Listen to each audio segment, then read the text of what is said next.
Do you remember this moment from last week's podcast when we forensically were looking at attachments to outcomes? I'm going to let it unfold. I'm going to have curiosity and excitement and enthusiasm of what's to come. And if it seems like something I don't want, okay, well, I'll make a choice in another direction. If I start to go down a hallway and there's no stairs to get down, okay, well, then I'm going to turn around and go the other way. Are you judging the choice that you made that got you to the end of the hallway where there's no stairs? No, you turn around and you find another direction. But you don't even think about it. You think about, no, I can't go out that way. I'm going to go this way instead. There's no judgment in that, right? It's just, okay, great. I'm going to go the other way. And then off you go. And it's the same thing with all your other choices. You let things unfold. You see where it goes. I trust myself when I get to the end of the hallway and there's no stairs that I will turn around and go the other way. I'm not going to keep running into the wall. I'm not going to try to open a door that is no longer there or available to me. I'm going to turn around and I'm going to go down the other way and I'm going to find a path. I'm going to find a way.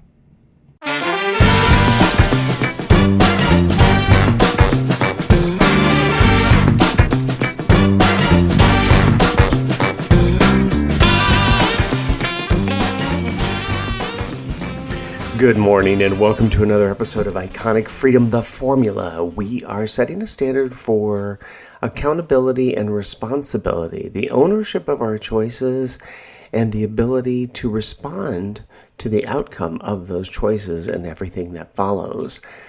So that moment from last week's podcast is kind of interesting, talking about walking down the hallway and all that kind of good stuff.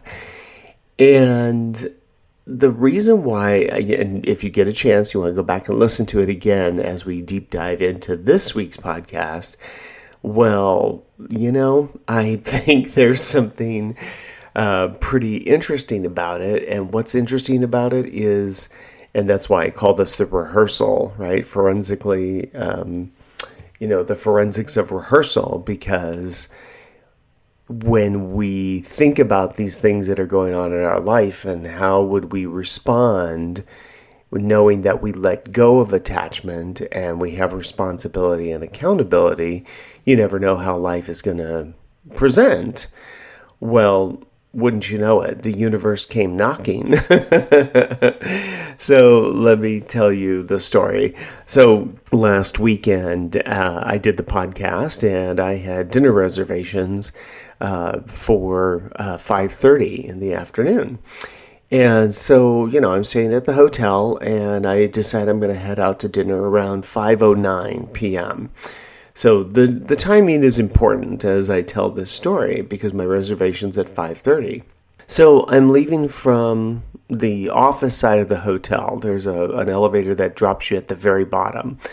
If you go the opposite side to the public elevator, it takes you to floor 3. You have to take another elevator that'll take you down to the ground level. So the one that I was getting into, it had a key. You unlock it, takes you down right away. Okay, so I get down into that lobby, and when I open the door, it just, when the doors open, it feels a little warm in the lobby, but I'm not thinking anything of it in that moment. So I go over and to try to go through the revolving door and it's locked. Okay. So then I go to either side of the doors on the revolving door and it's locked. So I'm like, oh, okay. Well, then I go over to the other lobby door that leads from one lobby to the next, and it's also locked. So I'm thinking, okay, so at this point, I see that there is a stairwell that goes, there's a couple steps that goes up, and when you go through that door, and then I'm thinking, okay, well, from this side of the building, I can go ahead and just, go out the back way, and then I'll hit the street, no big deal.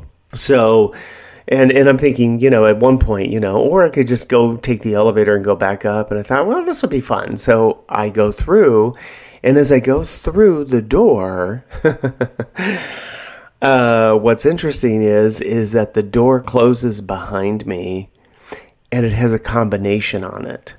And I don't know what the combination is. And I've never been to this spot of the hotel. Suddenly I realize that I'm where the purchasing department is and where the loading dock is. And so I'm standing there and I'm like, oh, okay, well, this is interesting. So, I had no panic, I turn and thinking, okay, well, I'll just put my key into this elevator and I'll go up and then flip around and come back. And so, but my key fits, but it doesn't turn. So I'm like, oh, that's weird. Well, then there's another set of elevators where there's 2 more elevators. I put the key in there and I turn it. I can't turn it. I put it in to turn it and it doesn't turn. And I'm like, okay. So then I move a little bit to the right of where I'm at, and I peek my head through a door that looks like where the trash compactor is. And I'm thinking, well, there could be a door out that way. However, I'm not sure I want to take it because, I'm dressed to go out to dinner, and, I really don't want to be crawling through a trash compactor if that's what happens. And suddenly I'm realizing that the moments are ticking away and I don't have a way out. And I'm like, this is really kind of interesting. So then I thought to myself, well, the time's ticking away and I may not make the reservation. And I thought, well, okay, that's fine. If I don't make it, I don't make it. No big deal. I'll just, call or text and find out if, about rescheduling. They did charge like a $50, thing to your credit card if you don't show up or you cancel, within 24 hours. And I thought, all right, well, you lose that. That's the way it goes. So what was interesting then, I'm guessing at this point, most people would probably start spiraling. They'd probably be freaking out. They'd be attached to an old script or the way things are supposed to be. And, realizing, oh, okay, the reservation, the time is ticking, and I'm locked in this part of the building of the hotel that I've never been before, and what seemingly has no access at this moment, and with no elevator access for me, right? No open doors. And it's kind of interesting. So there's a phone that's on the wall, looks like a house phone. I pick it up. I got a dial tone. Great. So I go ahead and it tells you which numbers you can call to get to security. I call security and it rolls over to the front desk. And a gentleman answers and, of course he says, good morning, good evening, and blah, blah, blah, blah, blah. May I place you on a brief hold, please? And then he places me on hold. Now, I don't get to say yes or no. He just places me on hold. Okay, no big deal. And so I decide I'm waiting, and I wait probably about 45, 60 seconds, and I'm thinking, this is going to be wicked if I don't, get moving. So I hang up and I do it again. And when I go to call again, this gentleman picks up the phone, goes through his introduction, and says, may I place you on a brief hold? And he puts me on hold again. So at this point, I got nothing. I'm sitting there. I can't access any of these elevators. I can't go back through the other door because I don't know the combo. I don't want to take a chance going out to where the trash compactor is. And the people at the front desk keep, putting me on hold, basically. And so I'm sitting there and I'm thinking, okay, well, what's my next move? And all of a sudden, it occurs to me, well, I have my cell phone. Let's take a look at that. And when I, look to see if I have service, of course I do. Okay, this is good. Because sometimes in buildings, if you're down towards the basement, there's lots of concrete around. You won't have any service. Well, I did, which was great. So I remembered that there was a gentleman that was the banquet captain. And I decided, well, I'll check to see if he's working tonight. I knew we had some groups in-house, but I wasn't sure if he was there. So I texted him and I said, hey, are you here tonight? And he texts back and says, yes. And I said, oh, cool. Could you come and get me? And he says, text back with a question mark, where are you? And I said, I'm stuck down where purchasing is, and I don't have any access to get out. His next text, I'm on my way. So great. So probably maybe another 30 seconds or so, and the elevator that I didn't have access to because of my key opens up, and he's standing there. And we both start laughing. He's like, "What are you doing here?" And I proceed to tell him the story that I thought I was going to be able, to get around, but I wasn't. And so it was kind of interesting because we ride to the correct floor, and, he tells me, he goes, "We're on the 4th floor." I said, "Oh, great. Okay, well, I know my way from here." So I decided I'm going to go take, the standard public elevator. And at this point, as I go out the door of the hotel, it is now 5:17. So 5:09 is when all the shenanigans starts. 8 minutes later, it's 5:17. From my earlier search, it was going to take me about 11 minutes to get to where I'm going for my dinner because I'm walking. No problem. So I get going and I arrive for my dinner at 5:24 p.m. I'm calm, I'm unbothered, very clear-headed, and I realized that's the rehearsal. And I realized in that moment as I was standing there, life doesn't need to slap you to get your attention. It whispers. But if you get too emotional, if you get too wrapped up in a story, a judgment, a fear, an old script of the way things are supposed to be, you won't hear it. You'll miss your options. You'll miss your opportunities to resolve something because you can't hear it. So when one stair didn't work, okay, and it didn't lead anywhere, I turned around. When one key didn't work in the elevator, I tried the other elevator. When the front desk put me on hold twice, the universe in a way was like, "Stop calling here. There's no way out." I checked my phone to see if I had service, and I didn't spiral. I didn't spin. I just responded. And it became this beautiful lesson for me in really, really understanding at that point that I had a choice. I could have stayed stuck and panicked, or I could have figured it out and realized, trusted myself that no matter what, just keep taking steps, just keep moving forward.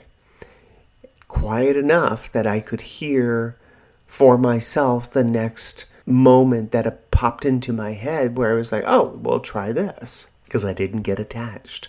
I didn't get attached to an outcome. I didn't get attached to the reservation. I didn't get attached to the $50. There literally were no attachments to any old scripts. If I had gotten attached to all of that, I wouldn't have been able to flex.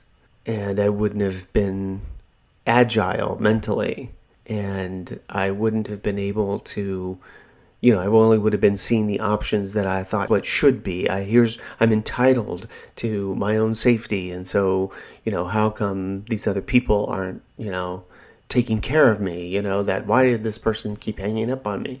That's not how it went. That's not how it went at all, and it didn't need to go that way, because the reality is that I had let go of attachment, that I keep developing self, that I have enough responsibility and accountability of self, that I knew to not be attached to the outcome, and that I own my choices. The only person that put me there was me, and now it was me that needed to get me out of that. The universe doesn't just, hand you a belief, or a standard and say, "Congrats, you're now enlightened." No, and it is not the first time in my life that it's done this, where it just seems that when the universe, when life, when nature is interacting with me, it will, in a sense, as I project this onto it, it'll say, "Let's see if you meant it. Did you really mean it when you said you're letting go of attachment? Rehearsal is where belief meets practice. Rehearsal is the in-between from the idea to the integration of the standards that you're setting for yourself. Rehearsal is when you're handed the hallway and you're asked, do you actually live this? Letting go of attachment? I mean, I said it last week, and I lived it that very night. And I didn't live it with any force or flair or, there were, no hit songs, no happy endings. I just responded, and it was amazing.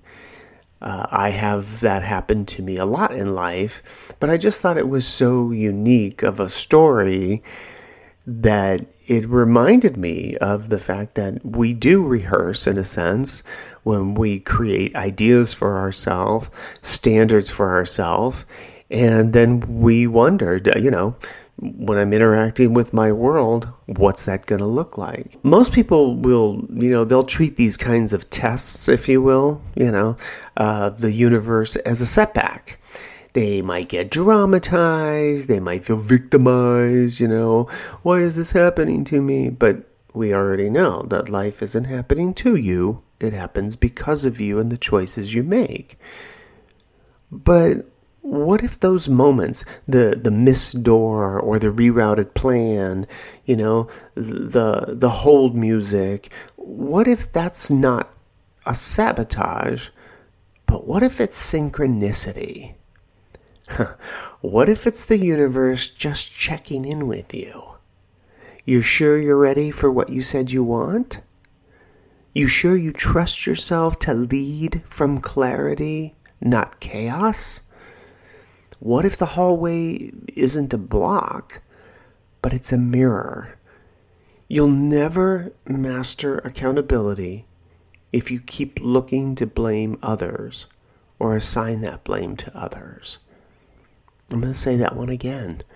You will never master accountability if you keep looking to blame others or assign it to others.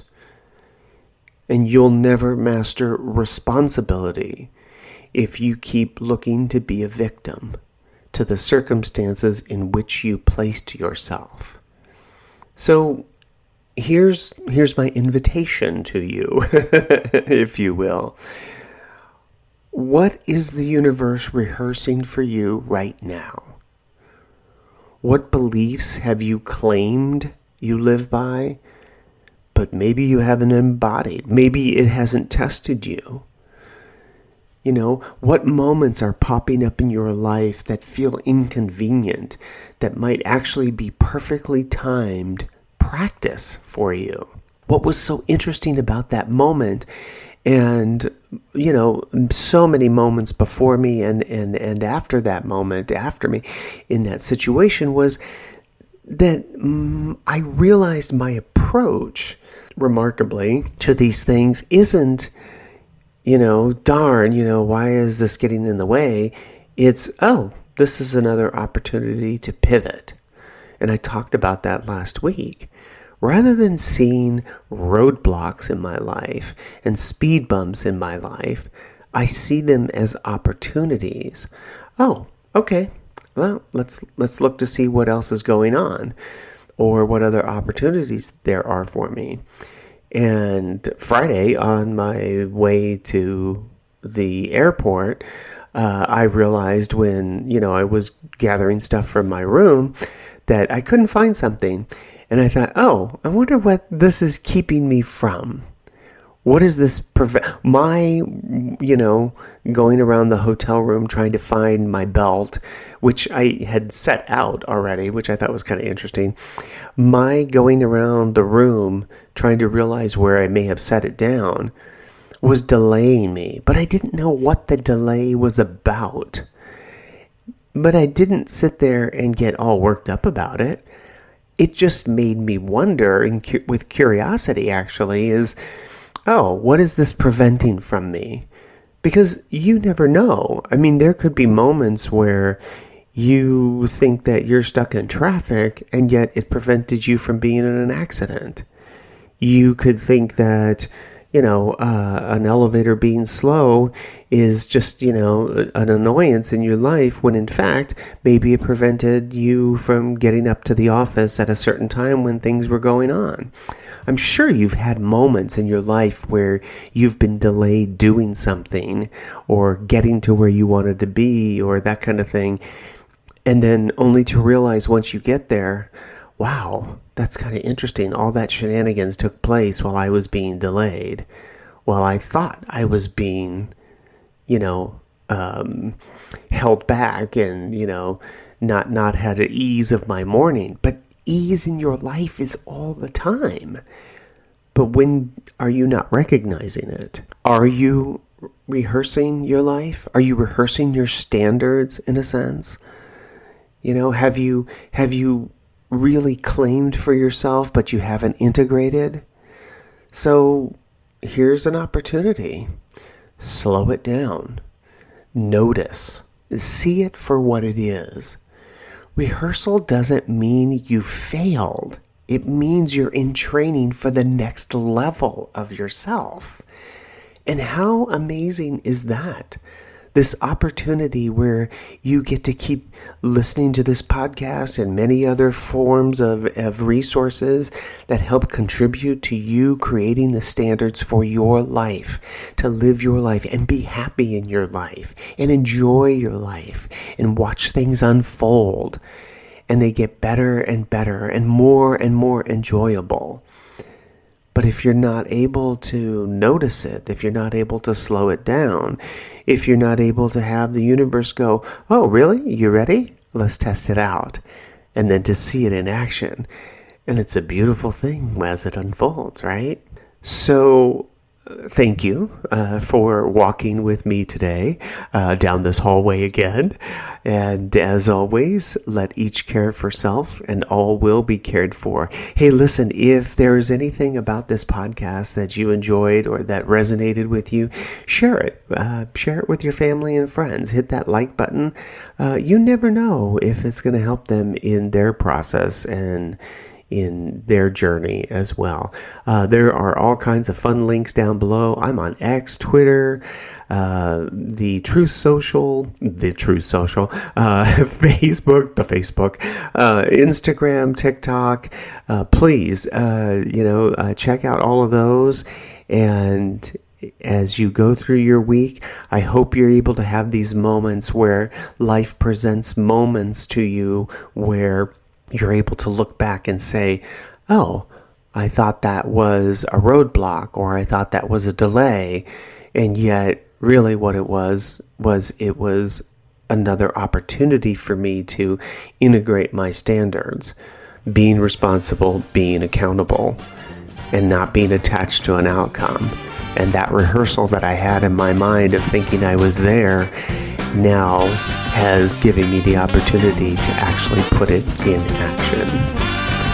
And until next time, stay sharp, stay free, and let each care for self and all will be cared for. Make it a great week.